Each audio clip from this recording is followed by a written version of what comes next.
So why does this electric bus have a Nike logo on it? Because Nike was started out of the back of a VW bus. For this story, we need to go back to the beginning.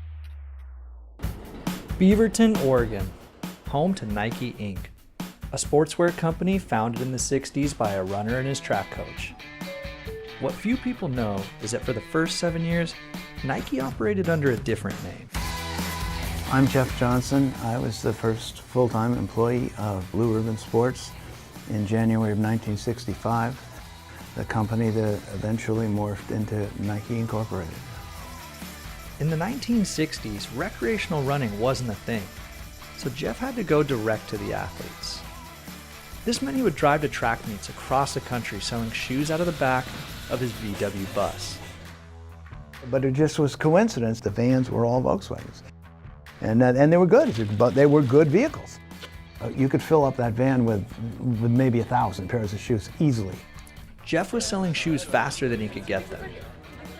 You wouldn't even have the van stop before they'd be crawling all over it.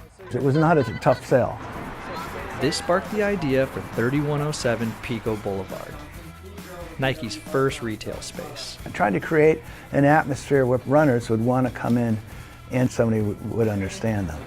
Because runners weren't welcome many places, and I'd just welcome them and say, hang out, bro, Let's get it! It feels good. I mean, that's what Jeff was doing back in the 60s and 70s. He was cultivating the culture through personal relationships. And this is really the first time we've taken the ethos of Blue Ribbon Sports out onto the road. So there you have it. That's why the bus has a Nike logo on it. But this time, it's electric.